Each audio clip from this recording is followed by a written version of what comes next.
আমরা এই ভিডিওটির সাহায্যে এরকম একটি পাওয়ারফুল ব্যাটারি প্যাক তৈরি করা শিখব। এই ধরনের ব্যাটারি প্যাক দিয়ে কিন্তু আপনি সমস্ত ধরনের কাজ করতে পারবেন। আপনি চাইলে ইনভার্টারে ব্যবহার করতে পারেন, আপনি চাইলে আপনার কম্পিউটারে ইউপিএসে ব্যবহার করতে পারবেন। এছাড়াও 12 ভোল্টের যে সমস্ত ক্ষেত্রে ব্যাটারি প্যাক ব্যবহার করা যায় বা ব্যাটারি ব্যবহার করতে হয় সে সমস্ত ক্ষেত্রে কিন্তু আপনি এই পাওয়ারফুল ব্যাটারিটি ব্যবহার করতে পারবেন। আর আপনারা জানেন লিফো4 ব্যাটারিগুলো কিন্তু বেশ পাওয়ারফুল হয়ে থাকে। কিছু কিছু ব্যাটারি হয়ে থাকে 20 এম্পিয়ার, কিছু কিছু হয়ে থাকে 15 এম্পিয়ার অর্থাৎ 15 এম্পিয়ার বা 20 এম্পিয়ার। যদি এই প্রত্যেকটা ব্যাটারি 15 এম্পিয়ার করে হয় তাহলে 30 এম্পিয়ারের ব্যাটারি প্যাক তৈরি হবে। আর যদি প্রতিটা ব্যাটারি 20 এম্পিয়ার করে হয় তাহলে 40 এম্পিয়ারের ব্যাটারি প্যাক তৈরি হবে। তার মানে বুঝতেই পারছেন প্রিয় ভাইদের জন্য প্রিয় ভিডিও নিয়ে আসছি। খুবই পাওয়ারফুল একটি ব্যাটারি প্যাক তৈরি করা শিখাবো। তার জন্য অবশ্যই প্রিয় ভাইদেরকে বলবো এই ভিডিওতে 300টি লাইকের মাইলফলক দিচ্ছি। ইনশাআল্লাহ এটা আপনারা খুব দ্রুত পূরণ করে দেবেন। তো চলুন আর কথা না বাড়িয়ে ভিডিওটি শুরু করা যায়। যে কোনো একটি ব্রাউজারে সার্চ করুন bmsdaily.com, তাহলে তাদের অফিসিয়াল ওয়েবসাইটে চলে আসবেন। এখানে আসলে তাদের বিএমএস সম্পর্কে সমস্ত তথ্যগুলো আপনারা পেয়ে যাবেন। তাদের বিভিন্ন ধরনের বিএমএস রয়েছে, তার মধ্যে উল্লেখ্য হচ্ছে ডালি স্মার্ট অ্যাক্টিভ ব্যালেন্স বিএমএস। এই বিএমএস গুলো আপনি 18650 ব্যাটারির জন্য ব্যবহার করতে পারবেন, লিফো ব্যাটারির জন্য ব্যবহার করতে পারবেন, অর্থাৎ যে ব্যাটারির ক্ষেত্রে হোক না কেন অটোমেটিকলি কিন্তু সেইগুলো সিলেক্ট করে নেয়। তাছাড়াও বিভিন্ন ক্যাটাগরির জন্য আলাদা আলাদা বিএমএস রয়েছে। আমরা এই ভিডিওতে যেই বিএমএসটি ব্যবহার করব সেটি হচ্ছে ডালি অ্যাক্টিভ ব্যালেন্স বিএমএস। এই বিএমএস এর একটা বিশেষ সুবিধা হচ্ছে আপনি 18650 ব্যাটারির ক্ষেত্রেও ব্যবহার করতে পারবেন, আপনি চাইলে লিফো4 ব্যাটারির ক্ষেত্রেও ব্যবহার করতে পারবেন। এছাড়াও যদি আপনার আরো তথ্যের দরকার হয় তাহলে আপনারা এইখানটায় দেখতে পাচ্ছেন বিভিন্ন ধরনের ইনফরমেশন কিন্তু দেওয়া রয়েছে। এই ইনফরমেশন গুলো থেকে আপনারা কিন্তু বুঝতে পারবেন তাদের বিএমএস গুলো কিভাবে কাজ করে এবং কতটা প্রফেশনালি আপনি এই বিএমএস টি ব্যবহার করতে পারবেন। এই ব্যাটারি প্যাকটি তৈরিতে যে ব্যাটারিগুলো ব্যবহার করা হচ্ছে এগুলো হচ্ছে লিফো4 ব্যাটারি। তো এই ব্যাটারিগুলো সাধারণত 3.2 ভোল্টের হয়ে থাকে, কিন্তু ফুল চার্জে কিন্তু 3.6 ভোল্ট হয়ে থাকে। সাধারণত আমরা কিন্তু ফুল চার্জ ভোল্টেজটাকে ধরেই যোগ করে থাকি। তো সেই ক্ষেত্রে আমরা যদি ধরে থাকি যে 3.6 ভোল্ট, আমরা দুইটাকে যদি যোগ করি তাহলে পাচ্ছি 7.2 এবং তিনটার ক্ষেত্রে পাচ্ছি 10.8, চারটার ক্ষেত্রে আমরা পাচ্ছি 14.4 ভোল্ট। সাধারণত ইনভার্টার, ইউপিএস এই জাতীয় যে সমস্ত জিনিসপত্র আছে সে সমস্ত ক্ষেত্রে 14.4 ভোল্ট কিন্তু খুবই ভালো পারফরমেন্স করে। 12.8 ভোল্ট বা 6 ভোল্ট এইগুলো হলে কিছুক্ষণ চলার পরে কিন্তু আপনার লো ভোল্টেজ শো করে। তো এই ক্ষেত্রে আমি বলবো যে আমরা 4টা ব্যাটারি দিয়ে প্যাক যদি তৈরি করি আমরা পারফেক্ট একটা ব্যাটারি প্যাক তৈরি করতে পারছি। এই কারণে আমি 4টা ব্যাটারি দিয়ে ব্যাটারি প্যাক তৈরি করব। যদি প্রতিটা ব্যাটারি আমার 20 এম্পিয়ার করে হয় তাহলে এই 4টা ব্যাটারি যখন আমরা সিরিজে সংযোগ করব ভোল্টেজ বেড়ে যাবে, এম্পিয়ার সেম থাকবে, তাহলে আমরা 20 এম্পিয়ারই পাচ্ছি। তো আমরা যদি চাই যে না আমার এম্পিয়ার বাড়বে সেই ক্ষেত্রে আমরা প্যারালালে আবার 4টা করে বাড়াবো। যেহেতু আমি এখানে 8টা ব্যাটারি ব্যবহার করব সেই ক্ষেত্রে আমাদের এম্পিয়ারটা কত হয়ে যাবে, যদি 20 এম্পিয়ার করে প্রতিটা ব্যাটারি হয় তাহলে 40 এম্পিয়ার হবে, আর যদি 15 এম্পিয়ার করে হয় তাহলে 30 এম্পিয়ার হবে। আপনারা চেষ্টা করবেন পুরাতন ব্যাটারি হলো ভালো কন্ডিশনের ব্যাটারিগুলো ব্যবহার করার, এতে করে কিন্তু আপনি পারফেক্ট এম্পিয়ারটা পাবেন এবং পারফেক্ট ব্যাকআপটা পাবেন। আমি যে ব্যাটারিগুলো ব্যবহার করছি এগুলো খুবই পুরাতন ব্যাটারি, তো এগুলোর এম্পিয়ার কম বেশি কত আছে আমার জানা নেই, কারণ আমার কাছে এই ধরনের ব্যাটারির কোনো ক্যাপাসিটি টেস্টার নাই। ব্যাটারির জন্য যে সকেট বা হোল্ডারটি ব্যবহার করব সেটা হচ্ছে আমি এই ধরনের পাইপ কেটে ছোট ছোট টুকরা করে ব্যবহার করছি। তো আপনারা চাইলে ব্যবহার করতে পারেন, কেননা 3D প্রিন্ট করে করাটা অনেক লম্বা সময়ের ব্যাপার। আমাদের পাইপটা নেওয়া হয়েছে 2 ইঞ্চির পাইপ, দেখতেই পাচ্ছেন। টোটাল আমি 16টা টুকরা করেছি এরকম পাইপটাকে, এবং এই পাইপের যে আমরা দৈর্ঘ্য রেখেছি আপনি চাইলে আরো কম রাখতে পারেন। আমি 1 ইঞ্চি পরিমাণ প্রত্যেকটা পাইপের যে দৈর্ঘ্য সেটা রাখা হয়েছে, আপনি চাইলে আরো ছোট পরিসরে করতে পারেন। এটার উপর নিচে অবশ্যই একটা বেস দরকার হবে। তো বেসের জন্য আমি এখানে আরো একটি পিভিসি পাইপকে কেটে সোজা করে নিয়েছি। এটা হচ্ছে 8 ইঞ্চি নেওয়া হয়েছে, আর এইভাবে হচ্ছে 4 ইঞ্চি নেওয়া হয়েছে, অর্থাৎ দৈর্ঘ্য 8 ইঞ্চি, প্রস্থ 4 ইঞ্চি নেওয়া হয়েছে। এরকম 2টা টুকরা প্রয়োজন হবে। এই টুকরা করা অংশগুলোকে আমরা একে একে এটার মধ্যে এইভাবে প্লেস করব। 4টা করে টোটাল 8টাকে আমরা এইভাবে একটার সাথে আরেকটা এইভাবে সুপার গ্লু দিয়ে লাগিয়ে নিব। এদের মাঝখানে আমি ড্রিল মেশিন দিয়ে মোটা করে ছিদ্র করে নিব। এতে করে একটা ব্যাটারির সাথে আরেকটা ব্যাটারির সোল্ডারিং বা নিকেল স্টেপ যদি আপনি স্পট ওয়েল্ডিং করেন সেক্ষেত্রে খুব সহজেই করতে পারবেন। এরপর এই কর্নার গুলো চাইলে আপনি কেটে দিতে পারেন। এই হচ্ছে ফাইনালি আমাদের ব্যাটারির জন্য হোল্ডার। দেখতে পাচ্ছেন বেশ বড় সড়ো হয়েছে। তো কষ্টের বিষয় হচ্ছে আমি এত ব্যাটারি হোল্ডার খুঁজলাম, কোথাও পেলাম না। শেষে জানতে পারলাম যে গো গ্যাজেট শপে এই ব্যাটারির জন্য তারা হোল্ডার এনেছেন। তো আমি অলরেডি এই জিনিসটা তৈরি করে ফেলেছি, না হয় আমি ব্যাটারি হোল্ডার দিয়ে দেখাতাম, এটা আরো দেখতে সুন্দর হতো। তো এটা যাই হোক, আমাদের ডিআইওয়াই কাজের জন্য আপাতত চালিয়ে দিচ্ছি। হোল্ডার গুলোতে ব্যাটারি গুলো প্লেস করতে একটু সমস্যা হবে, কেননা কিছুটা বড়, হোল্ডার গুলো কিছুটা বড়। এই কারণে আমি যে কাজটা করব, এর ভিতরে এই ধরনের ডাবল সাইডেড কস্টেপ দিয়ে দিব, এরপর আমরা ব্যাটারি গুলোকে প্লেস করব। এখন দেখেন একদম শক্তপোক্ত ভাবে ব্যাটারিগুলো সেট হচ্ছে। এইভাবে আমি প্রত্যেকটা হোল্ডারের মধ্যে হচ্ছে এরকম ডাবল সাইড কস্টেপ লাগিয়ে নিচ্ছি। ব্যাটারিগুলোকে প্লেস করার প্রক্রিয়া হচ্ছে, এটা হচ্ছে আমাদের ব্যাটারির পজিটিভ প্রান্ত আর এটা নেগেটিভ প্রান্ত। তো পজিটিভ প্রান্ত প্রথমে আমরা উপরে রাখবো, এরপর আমরা ব্যাটারির নেগেটিভ প্রান্ত উপরের দিকে রাখবো, এরপর পজিটিভ, এরপরে নেগেটিভ প্রান্ত। সিমিলার প্যাটার্নে আবার উপরে পজিটিভ থাকবে, এরপরে নেগেটিভ প্রান্ত, এরপর পজিটিভ, এরপর আমরা আবার নেগেটিভ প্রান্ত দিব। বেসিক্যালি এই লাইনটা হচ্ছে সিরিজে কানেকশন হবে, এই লাইনটাও সিরিজে কানেকশন হবে, এরপর এদেরকে আমরা প্যারালালে কানেকশন করে দিব। ব্যাটারিগুলোর ওজন কিন্তু অনেক বেশি, তো এখন আমাদের কাজ হলো উপরের যে পার্টটা সেটাকে লাগিয়ে ফেলবো। একেবারে সাদা রং হয় ক্যামেরা কিন্তু এটা দেখতে একটু অসুবিধা হতে পারে, তো আমি এই কারণে মার্কিং করে দিচ্ছি। এই পাশে যে ব্যাটারিগুলো আছে এগুলো হচ্ছে প্লাস, এরপর একটা মাইনাস, প্লাস মাইনাস। এখানে আপনি যদি সোল্ডারিং করেন অথবা স্পট ওয়েল্ডিং করেন, এটা নিয়ম হচ্ছে পজিটিভ যে প্রান্ত এটা বামে রাখবেন, নেগেটিভ প্রান্ত ডানে রাখবেন। এই দুইটাকে প্রথমে হচ্ছে স্পট ওয়েল্ডিং করবেন বা সোল্ডারিং করবেন, এরপর এই দুইটাকে করবেন, আর মাঝেরটাকে হচ্ছে স্কোয়ার শেপে স্পট ওয়েল্ডিং বা সোল্ডারিং করে নিবেন। একইভাবে আমরা এইখানেও নিকেল স্ট্রিপ দিয়ে হচ্ছে স্পট ওয়েল্ডিং করে নিচ্ছি।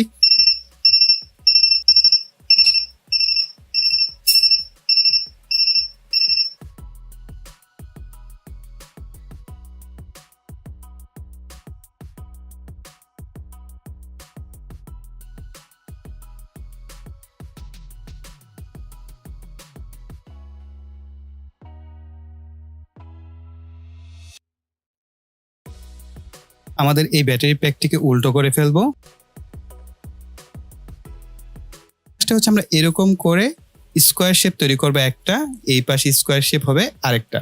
তো এই দুইটা আমরা এখন স্পট ওয়েল্ডিং করে নিচ্ছি। আপনারা যদি সোল্ডারিং করেন তাহলে একইভাবে সোল্ডারিং গুলোও কিন্তু করতে হবে।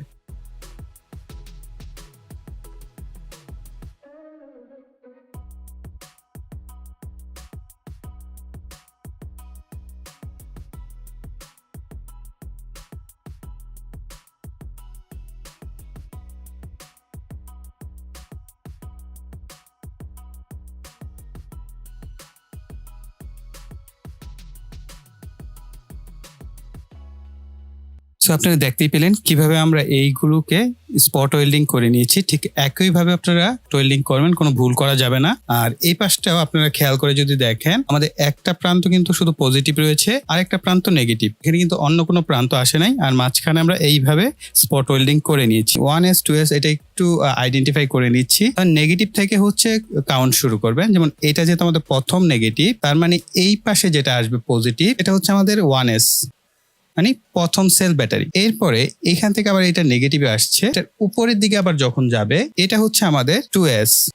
এখান থেকে আবার দেখেন এইখানে আসছে, এটা হচ্ছে ব্যাটারি নেগেটিভ। এটাকে আমরা যদি উল্টো করি এটা হচ্ছে আমাদের 3s। ঠিক একইভাবে এখানে আসছে এবং এই লাস্টেরটা হবে আমাদের 4s। এরকমটা দেখার কারণ হচ্ছে আমি ব্যাটারিগুলোকে ফুল চার্জ করে নেই নাই। যেহেতু ডালি বিএমএস ক্লেম করছে তারা অ্যাক্টিভ ব্যালেন্স বিএমএস, তারা এই ব্যাটারিগুলো যদি কোনোটার ভোল্টেজ কমও থাকে সেটাকে অ্যাক্টিভলি ব্যালেন্স করবে। যেহেতু ব্যালেন্স বিএমএস এর কাজই হচ্ছে এটা, যদি কোনোটা কম বেশি থাকে সেটাকে একত্রে ব্যালেন্স করে নিয়ে আসবে। এই কারণে আমরা সেটা দেখার জন্যই আসলে ব্যাটারিগুলোকে আমি ফুল চার্জ করে নেই নাই। এই কারণে আমি আপনাদেরকে এইভাবে মূলত দেখাচ্ছি। এই বিএমএসটি আমার কাছে পাঠানো হয়েছে ডালি বিএমএস থেকে। তারা বলছেন world leader in active balance technology, অর্থাৎ এই বিএমএসটা তারা নাম দিয়েছেন অ্যাক্টিভ ব্যালেন্স বিএমএস। তো এটার প্যাকের চারপাশে এরকমই লেখাটাকে থাকে। তো আমরা প্যাকটাকে ওপেন করি, প্রথমেই পেয়ে যাচ্ছেন অ্যাক্টিভ ব্যালেন্স বিএমএস ক্রিয়েটর। এখানে কিউআর কোড পাচ্ছেন, এই কিউআর কোডটা স্ক্যান করলেই তাদের অ্যাপস বা ওয়েবসাইটে এই বিএমএসটি সম্পর্কে যাবতীয় তথ্য পেয়ে যাবেন। এরপরে আমাদের মূল ইউনিট, এই হচ্ছে আমাদের বিএমএসটি। এই বিএমএসটি মূলত 4s থেকে 8s পর্যন্ত ব্যাটারি প্যাক তৈরি করা যাবে। ডিসচার্জিং কারেন্ট হচ্ছে 60 এম্পিয়ার, চার্জিং কারেন্ট 60 এম্পিয়ার পর্যন্ত, অর্থাৎ 60 এম্পিয়ার দিয়ে আপনি চার্জও করতে পারবেন, ডিসচার্জও করতে পারবেন। ব্যালেন্স কারেন্ট হচ্ছে 1 এম্পিয়ার। এটার মডেল নাম্বার দেওয়া আছে R24 TK1A 8S60A। যতগুলো ব্যাটারি সেল হবে সেই অনুযায়ী আপনার কানেকশন করতে হবে। এখানে B0 থেকে B8 পর্যন্ত কানেকশন করা যায়। B+ হচ্ছে আপনার একটি লাল তার থাকে যেটা ব্যাটারি পজিটিভে কানেকশন করতে হয়। এখানে অনেকগুলো অপশন রয়েছে। 485 কানেক্টর ব্যবহার করা যায়, UART কানেক্টর ব্যবহার করা যায়, কি ব্যবহার করা যায়, ডিজিটাল ইনপুট আউটপুট হিসেবে ব্যবহার করা যায়, NTC-A NTC-B অর্থাৎ এখানে টেম্পারেচার সেন্সর ব্যবহার করা যায়। আপনি এটার সাথে ওয়াইফাই ব্লুটুথ কানেকশন করে ব্যবহার করতে পারবেন। তো আমার কাছে ব্লুটুথ সেন্সর আছে, কিন্তু আপনার কাছে যদি ওয়াইফাই সেন্সর থাকে তাহলে আপনি ওয়াইফাই সেন্সর দিয়ে ব্যবহার করতে পারবেন। বারবার টার্মিনাল কানেকশন করার জন্য এই ধরনের স্ক্রু দেওয়া আছে, যেগুলো এই দুইটা প্রান্তে খুব সুন্দরভাবে অ্যাটাচড হয়ে যায়। আর এইখানে আপনার কানেকশন করার জন্য বেশ কিছু কানেক্টর দেওয়া আছে। পাশাপাশি এখানে এনটিসি অর্থাৎ টেম্পারেচার সেন্সর দেওয়া আছে, যেটার মধ্যে দুইটা টেম্পারেচার সেন্সর দেওয়া থাকে একটা কানেক্টরের সাথে। অর্থাৎ দুইটা কানেক্টর ব্যবহার করলে আপনি 4টা টেম্পারেচার সেন্সর ব্যবহার করতে পারবেন। এছাড়াও ব্যাটারি নেগেটিভ এবং লোডের নেগেটিভের জন্য এখানে মোটা দুইটা তার দেওয়া আছে, এগুলোকে কানেকশন করে আপনি চাইলে আপনার ব্যাটারি প্যাকটি খুব সহজেই তৈরি করতে পারবেন। আমাদের এই বিএমএস এর এই প্রান্তের সাথে সংযুক্ত হবে। এখন এই প্রান্ত থেকে শুরু করে এটা মূলত 4S থেকে 8S পর্যন্ত আপনি ব্যাটারি প্যাক তৈরিতে ব্যবহার করতে পারবেন। তো এইটা প্রথমে চলে যাবে আমাদের নেগেটিভ প্রান্তে, এরপরেরটা হচ্ছে 1S 2S 3S 4S এবং বাকি 4টা হচ্ছে আপনি যদি 8S ব্যাটারিতে কানেকশন করেন তাহলে বাকি 4টা ব্যবহার করবেন, আদারওয়াইজ ব্যবহার করার প্রয়োজন নেই। এই অনুযায়ী আমরা যেহেতু মার্কিং করেই নিয়েছি, প্রথমে আমরা নেগেটিভের সাথে এই কালোটাকে সোল্ডার করব, এরপর 1S এর সাথে 2S 3S এবং 4S এর সাথে টোটাল 5টা তারকে আমরা সোল্ডারিং করে নিব। এখানে আমরা 1S এবং 3S কানেকশন করেছি, এখানটায় আমরা 2S কানেকশন করব। বিএমএস এর সাথে এরকম একটি বি প্লাস লেখা লাল তার পাবেন। এখানে মূলত আমাদের এই যে প্রথমের দিকে যে পজিটিভ প্রান্তটা আছে, যেখানে আমরা 4S কানেকশন করেছি, এখানে আমরা এই পজিটিভ প্রান্তটাকে সোল্ডারিং করে দেব। পাচ্ছেন বি মাইনাস এবং পি মাইনাস। এই বি মাইনাস এর সাথে একটি কালো তারকে আমাদের সোল্ডার করতে হবে, এই কারণে আমরা এই যে বি মাইনাস থেকে একটি কালো তারকে সোল্ডারিং করে নিচ্ছি। বিএমএসটাকে ব্যাটারি প্যাকের উপর এইভাবে ডাবল সাইডেড কস্টিপ দিয়ে লাগিয়ে নিব। UART লেখা রয়েছে, এখানে আমাদের যে ব্লুটুথ সেন্সরটা আছে সেটাকে আমরা এখানে কানেকশন করে দিব। এই যে আমাদের ব্লুটুথ সেন্সর কানেকশন হয়ে গেল।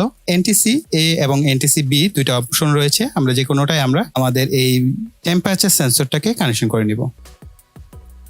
টেম্পারেচার সেন্সরগুলো ব্যাটারি প্যাকের মাঝখান দিয়ে দিবেন, যাতে ব্যাটারিগুলো হিট হলে বুঝতে পারেন। মাইনাসে হচ্ছে আমরা একটু মোটা তার ব্যবহার করব, এখানে ব্যাটারি যত বেশি এম্পিয়ার হবে তত মোটা তার ব্যবহার করতে হবে। অবশ্যই কানেকশনগুলো শক্তপোক্তভাবে করবেন। আমাদের নেগেটিভ প্রান্ত বের হয়ে গেল, সিঙ্গেল একটা নেগেটিভ প্রান্ত আগেই টেনে রেখেছিলাম। এইটা হচ্ছে আমাদের এই স্ক্রুর সাথে কানেকশন করবো, অর্থাৎ বি মাইনাস এর সাথে। এটা কিন্তু আমরা ব্যাটারির মাইনাস থেকে নিয়েছি, সেটাকে আমরা কানেকশন করে নিব। তবে এই তারটাও মোটা তার নেওয়ার চেষ্টা করবেন। এরকম একটি মোটা তার লাগবে, যেটা দিয়ে হচ্ছে আমাদের পজিটিভ সাপ্লাই হবে এবং ভালো মানের তার ব্যবহার করার চেষ্টা করবেন। আমরা এইটাকে এইখানটায় সোল্ডারিং করে নিচ্ছি। পজিটিভ নেগেটিভ দুইটা প্রান্ত আমি এই ধরনের কানেক্টরের সাথে কানেকশন করে নিচ্ছি, এতে করে আমাদের চার্জিং এবং লোড কানেকশনে অনেক বেশি সুবিধা হবে। তার জন্য এই বিএমএস এর একটা বড় সুবিধা হচ্ছে এখানে আপনারা ব্যাটারির ভোল্টেজ, কারেন্ট এই জিনিসগুলো দেখতে পাচ্ছেন, অর্থাৎ লোড না থাকা অবস্থায় এবং লোড থাকা অবস্থায় যে এম্পিয়ারটা টানবে সেটা কিন্তু দেখাবে এবং ক্যাপাসিটিও কিন্তু দেখাবে। এবং এর নিচে একটা চমৎকার বিষয় দেখাচ্ছি, সেটা হচ্ছে এখানে ভোল্টেজ লেভেল আপনারা দেখতে পাচ্ছেন। প্রথম যে সেল সেটা আছে 2.835 ভোল্ট, পরেরটা আছে 2.891 ভোল্ট, পরেরটা 3.2 ভোল্ট, পরেরটা 2.927 ভোল্ট। অর্থাৎ আমি কিন্তু এইগুলোকে চার্জ করে নেই, 2 ভোল্টের কিছুটা উপরে ছিল। এখন কিন্তু আমি যদি চার্জ দেই তাহলে কিন্তু আমাদের এই ব্যাটারি ভোল্টেজটা ধীরে ধীরে ইনক্রিজ হয়। তখন আপনারা এইখানটা দেখতে পাবেন যে আমাদের এই ব্যাটারি ভোল্টেজগুলো যখন ধীরে ধীরে বাড়বে, সেই জিনিসগুলো কিন্তু এখানে দেখতে পাবো। এছাড়াও আরো বিভিন্ন ধরনের অপশন এখানে কিন্তু রয়েছে, আপনি force start, click heating off, এই বিভিন্ন ধরনের অপশনগুলো এখানে অ্যাড করতে পারবেন। আপনি প্লে স্টোরে গিয়ে সার্চ করবেন ডালি বিএমএস, তাহলে এই যে রেড কালারের যে আইকনটা দেখতে পাচ্ছেন এটা হচ্ছে ডালি বিএমএস। আপনি এটা লিখলেই পেয়ে যাবেন। আমি জাস্ট দেখাচ্ছি, প্লে স্টোরে গেলে আপনি ডালি বিএমএস নামক অ্যাপটি পেয়ে যাবেন। এটা দিয়ে আপনি এটাকে কন্ট্রোল করা বা মনিটরিং করার এই কাজগুলো কিন্তু আপনি অনায়াসে করতে পারবেন।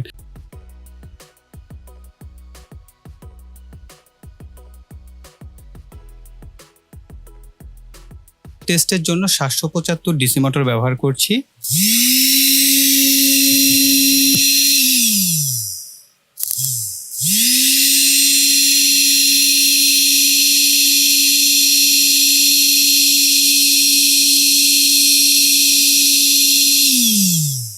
দেখতেই পেলেন আমাদের এই ব্যাটারি প্যাকটি কিন্তু পারফেক্টলি কাজ করছে। তো আই থিঙ্ক এই ভিডিওটি আপনাদের কাছে অনেকের ভালো লেগেছে।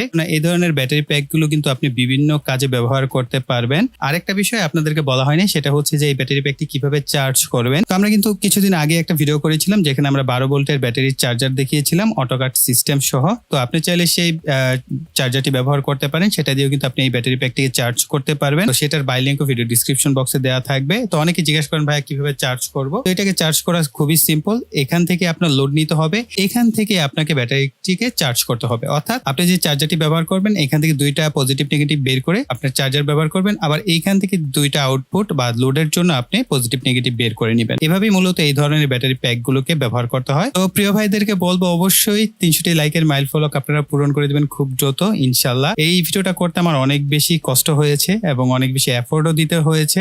এটার অবশ্যই আপনারা এটা ভিডিওটা দেখেই বুঝতে পেরেছেন যে ভাই আর অনেক কষ্ট হয়েছে। তার জন্য অবশ্যই ভিডিওতে লাইক দিবেন এবং অবশ্যই অনেক কমেন্ট করবেন। আপনাদের কমেন্ট গুলো পড়তে আমার অসংখ্য ভালো লাগে। আপনারা কমেন্ট না করলে আসলে ভিডিও করার যে উৎসাহ সেটা কমে যায়। তার জন্য অবশ্যই প্রিয় ভাইরা তো প্রচুর লাইক এবং কমেন্ট করবেন। আর যারা এখনো এই চ্যানেলটি সাবস্ক্রাইব করেন নাই সেই সমস্ত প্রিয় ভাইরা কিন্তু অনেক কিছু মিস করে যাচ্ছেন। ইন ফিউচারে আরো চমৎকার ভিডিও আমাদের এই চ্যানেলে আসতে যাচ্ছে। তার জন্য অবশ্যই চ্যানেলটিকে সাবস্ক্রাইব করে পাশে বেল বাটনটি অ্যাক্টিভ করে রাখবেন পরবর্তী ভিডিওর নোটিফিকেশন পাওয়ার জন্য। সো এই বলে এখানে বিদায় নিব। সকলে ভালো থাকবেন, সুস্থ থাকবেন, টাটা।